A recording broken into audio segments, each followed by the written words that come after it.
Morning.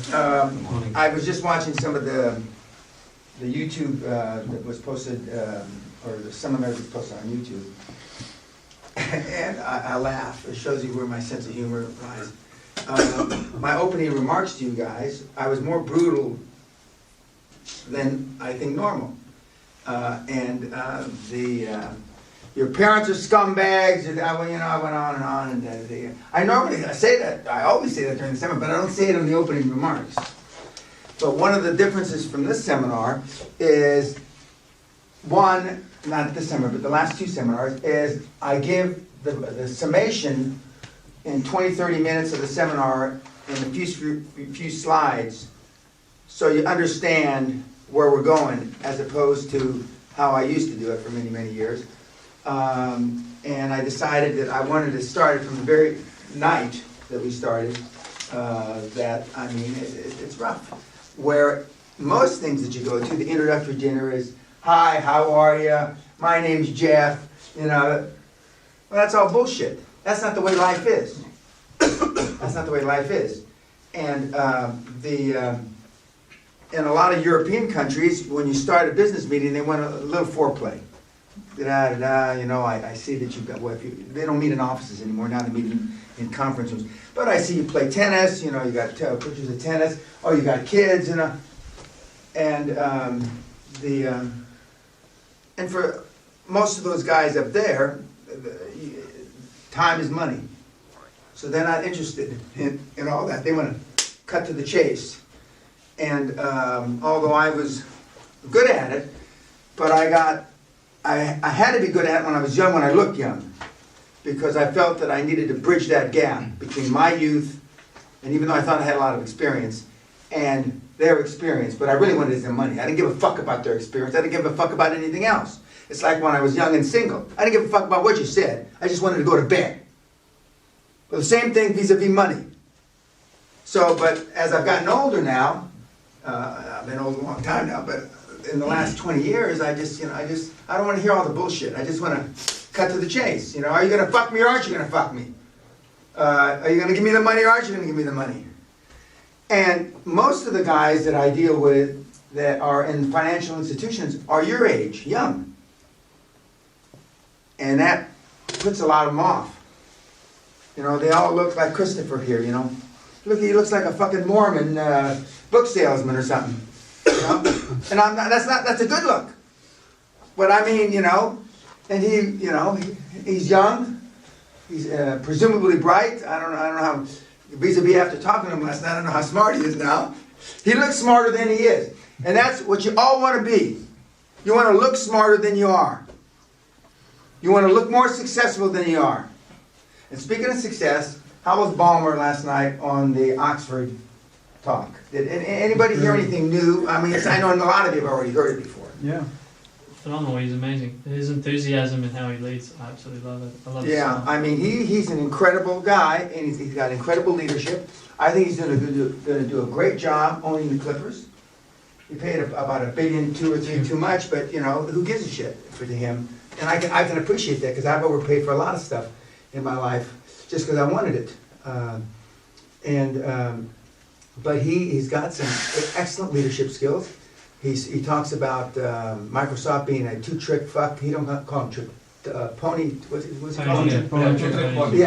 Yeah. And why don't we have a third trick? He says, I don't know.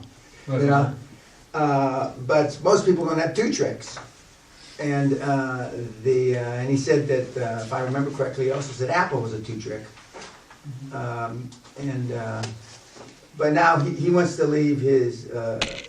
He has a long legacy at Microsoft, but most of the credit, rightly or wrongly, will go to Mr. Gates for Microsoft, and that's just the way it is. And if he turns the Clippers into world champions, which they have never been close to, I mean, I'm sure he'll get off on that. And I hear through the grapevine, through some of the lawyers that I use, that he uses, that he's got a couple of irons in the fire that could be announced in the next few months. It would be pretty surprising, stuff he's going to buy, things he's going to do. But see, when most people aren't gonna ask him on boards, because they're afraid, just like most people don't, other than the boards we form here, most people don't ask me on boards, because they're afraid, because we say what we think, we're not there to play politics, and if you want our knowledge, then it comes with the good, the bad, and the ugly. Now, you will be more politically correct than some of your board members that you bring on your dream team. In fact, you'll probably be more politically correct than all your board members that you bring on your dream team. Because it's your job to make them a cohesive unit. It's your job through your leadership skills, and you'll get better and better at your leadership skills, which right now they're not so great. For example, one of the things I was taught by Jerry Ormond, who is one of my mentors, who is the founder of Ormond Industries in the 60s and 70s and early 80s. It was the fastest growing company on the American Stock Exchange, if I remember correctly. He had done many, many acquisitions. And he was like a second father to me. But he said, whenever you have a board meeting, vote. You never ask for votes you don't already know what the result is. Never. Never, ever, ever. And he taught me, when you're going to have a board meeting, you invite all those guys on that picture over there, Governor Carey, Dryhold Dyke, Father North Elder. I'd invite them 2-3 days early. We're having the board meeting here. We'd schmooze, and I talked to him privately, individually. A couple of the guys, Bruce Patterson, who the guy from Royal Dutch Shell, and Governor Carey got to be buddies, and they were both about the same age. And Bruce Patterson and Governor Carey were platoon leaders during World War II that landed on Normandy, one in the British Army, one in the U.S. Army. So they got along fine. So I cornered them, and after a few drinks, what do you think about this? And this is what we're going to vote on. Can I count on you? Just like in JR, the Dallas, can I count on you? And they say, yeah, whatever you say, Mr. Chairman. So you always know the vote before, because otherwise you're going to get voted out. And everybody in this table will no doubt won't survive unless you do it this way. I mean, the first time you have a board meeting, they might put you out.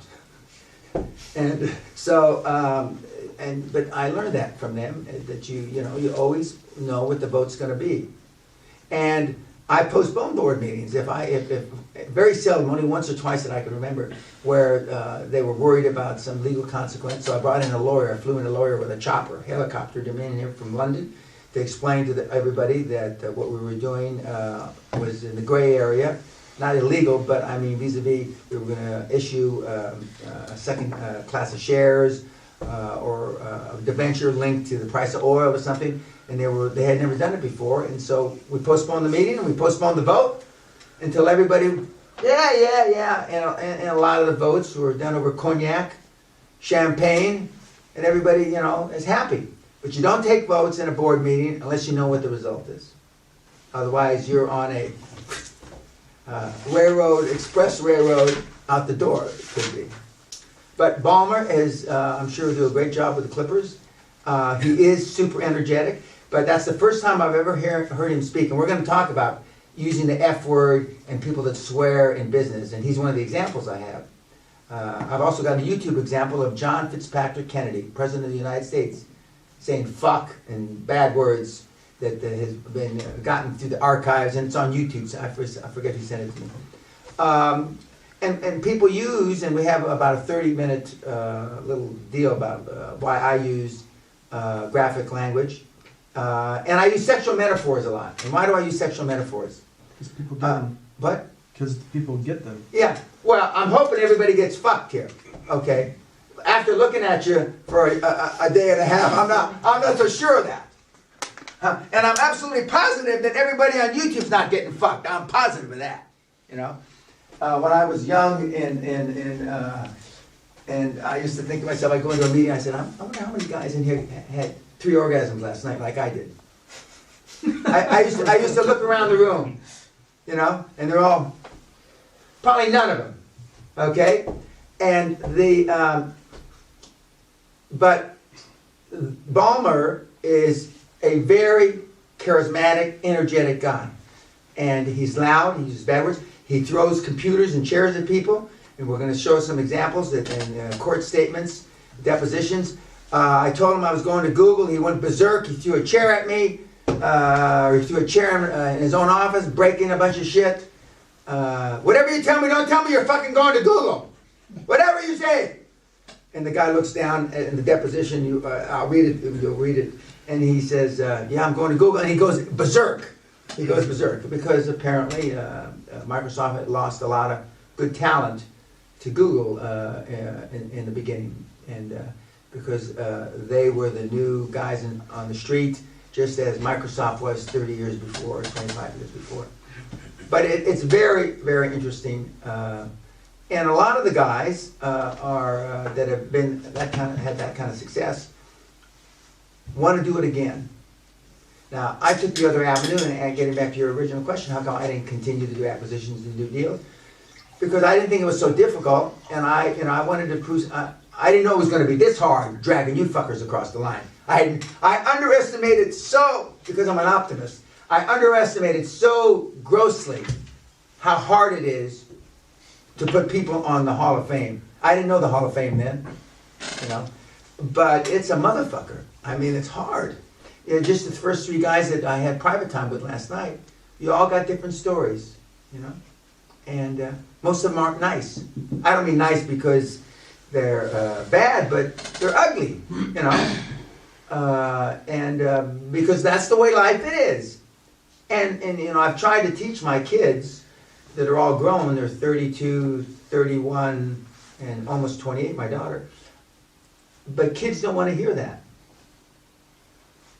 Kids don't want to hear the life's a motherfucker. And that's why parents make the mistake, in my judgment, and I said it last night, and they tell you can be anything you want to be.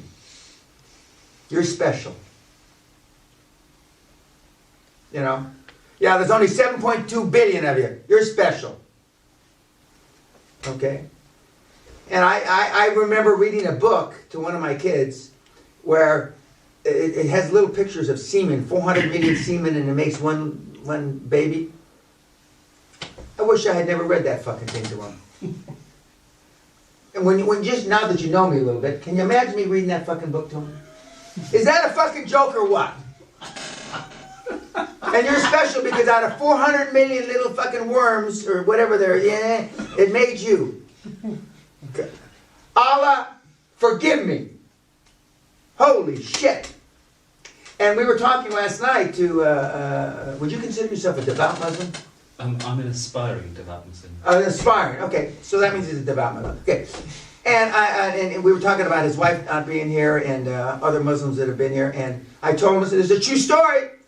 I had a guy that used to be an intern for President Clinton. And he was there when Monica Lewinsky was there. Good-looking Muslim kid. He actually looked like a terrorist, but anyway, he's a good-looking Muslim kid. And he said, we always wondered how come we couldn't get in Monica's pants. Because she's fucking the president, right? Okay, but he was coming to work for me, before he came to work for me, his mother, burqa, the whole 9 yards, a very devout lady, came to my seminar. And she sat through the entire seminar, and I told her at the beginning of the seminar, I said, I'm not going to change my language just because you're here. So I wouldn't expect you to, Mr. Peña. And I mean, but I could see in her eyes, behind the thing, I mean, a couple of things, they rolled. Her eyes were rolling back in her head. And because I talk the way I talk. So at the end of the seminar, she came up to me, she says, I know, you're going to be talking to the people, and I don't want to take too much of your private time, but I just want to tell you I'm glad my son should come to the seminar and come to work for you. I said, okay, you sure? He says, yes, I've already called him. I made the decision yesterday, actually, but I wanted to see the end. I wanted to see, you said that your seminar was like sex. It all came at the end. And I looked at her and I go, yeah, it's true. That's what I said. She said, you're right, it does. It comes quite in a crescendo, she said. But so we've had some really devout people here, and but listening to him last night, it brought back these memories of the various, he's not a holy roller, but we've had some holy rollers here too. I mean, we've had a lot of the younger kids want to save mankind. They want to come up with an invention or something, not just the young ones, right, Robert? That want to do something that will change the planet. Okay, whether it's give more water or more vegetables, whatever. There's a lot of the, whereas back in the 90s, nobody gave a fuck about that. I didn't hear anybody ever say they wanted to save the planet or they wanted to change mankind, nothing. What do you think that change was? Well, part of the change is they blame it on my generation that we fucked the world up in the 80s. The greed, which I couldn't do, and all those guys would disagree vehemently that we fucked it up in the 80s because we were just lining our pockets with cash. But I believe that the educational system, both from the Harvards all the way down to the community colleges, have changed their the curriculum that they teach the kids. And now there are classes in global warming. There are classes and stuff like that. And there used to be ever. Nobody gave a shit, okay? And, I won't say nobody gave a shit, but it wasn't on the agenda. And now we've got a generation that has grown up thinking differently. And is that good or bad? I don't know. In 500 years, if the planet's still here, and to see the state of the world, somebody will tell you, you know. I won't be around, I don't really give a shit. It's like the council, has been here since 1468. And something's always going wrong, okay? Something's always breaking. Every day, almost something breaks when you got a place that old. And so they came in and they were redoing the roof, and they came in, they told me, these architects and these engineers came in and said, you know, your turrets, you know, the turrets, the things, the round things up on the tower, are in danger of falling someday. Okay, well, we'll put it, I didn't say in a spreadsheet, because in those days, it was Lotus 1, 2, 3. You know, do a thing, and let me see what it is. And so I looked at the timeline, and am I reading this correctly? It says between 150 and 300 years, it could fall. And he says, yeah, he says, that's the worst case scenario. And I said, well, and then I looked down and it says, 500 years is the best case scenario? He says, yeah. I said, forget about it. And you're not charging me for this shit that you just did. Forget about it. You're insulting me. I mean, I couldn't give a fuck less something's going to happen 150 years from now, let alone 500 years from now. Are you a fucking idiot? And they sent me the bill. They kept sending me the bill for 3-4 years. I wouldn't pay it. I said, sue me. If you think I owe you the fucking money, sue me. They stopped because they know if it went to court, they'd laugh. Even up here, they'd laugh. And but I'm not worried about stuff like that. I just am not. But getting back to your question, the attitude has changed, but it's also because a lot of people are making money. For example, global warming. A lot of people are making money, gotten rich over global warming. The former vice president has gotten filthy rich. And he goes around in his G4, it's got the worst goddamn imprint for possible. Now, Sally and I flew on a plane with the former vice president. I can't even think of his name now. Gore. From Lima, Peru to Los Angeles. He was on commercial because he was just taking a lot of heat. And I couldn't believe that they didn't have first class on the plane, just business class, and we were sitting right behind him. And you don't realize how short all those guys are. He's not very tall. And he's got a big bald spot right here. And I sat right behind him and I said, maybe I could bounce a potato off his head. It was cordial, it was pleasant, but a couple of people came up and asked him for an autograph, and he gave it to him. I wasn't one of them that asked for his autograph. And but he's gotten rich off of global warming, and he got an Academy Award or a Nobel, he got some award for that movie that he did.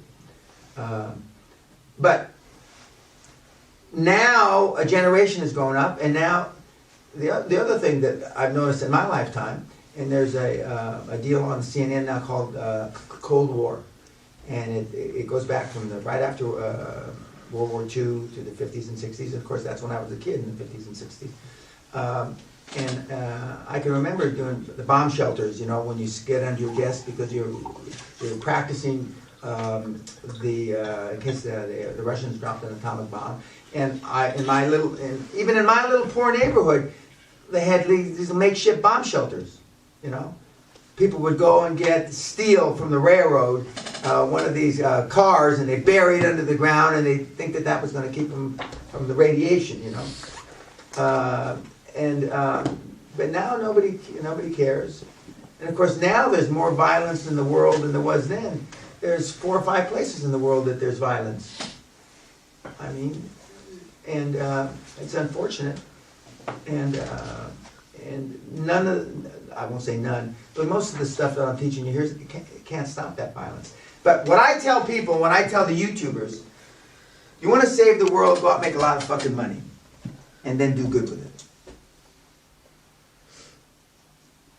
You want to be a do-gooder, God bless you, Allah bless you, Buddha bless you. Unless you're Gandhi.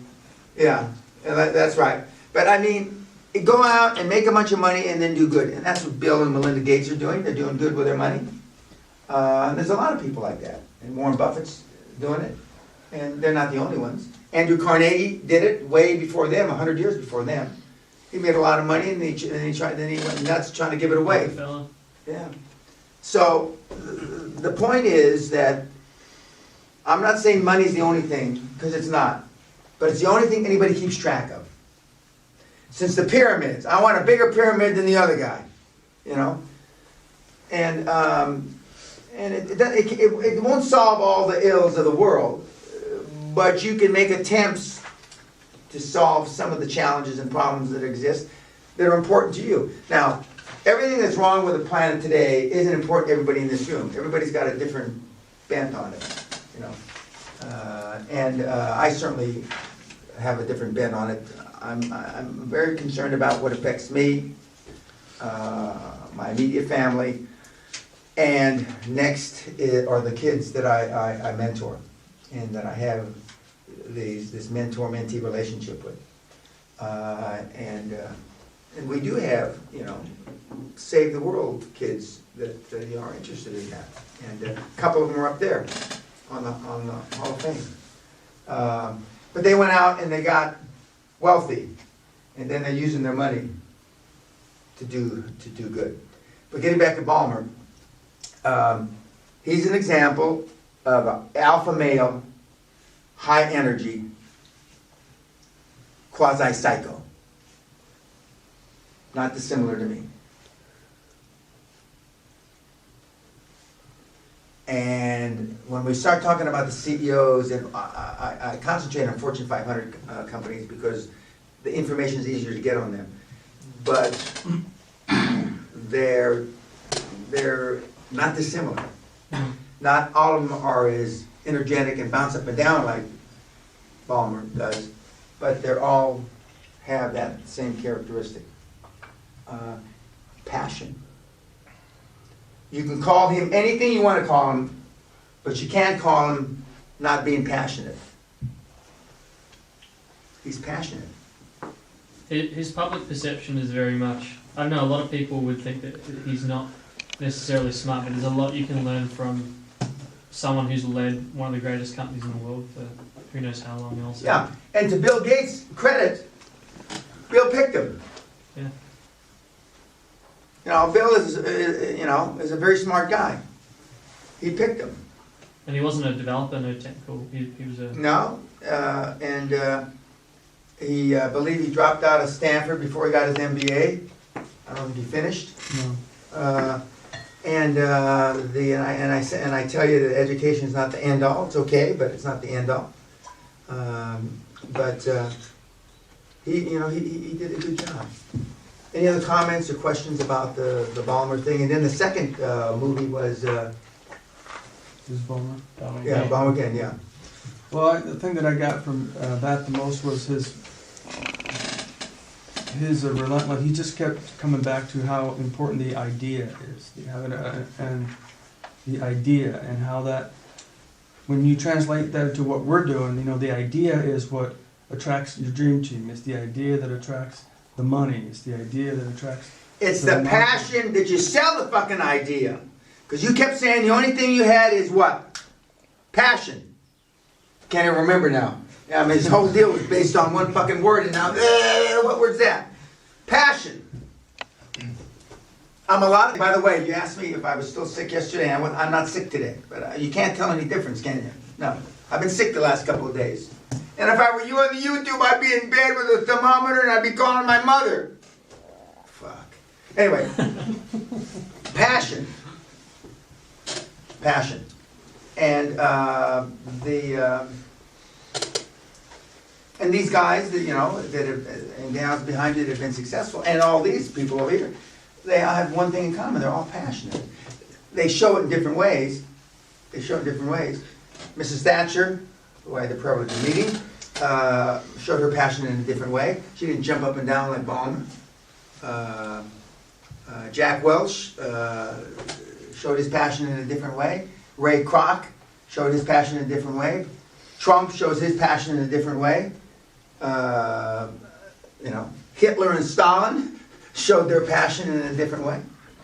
And but they have passion. And British passion is different than New York passion.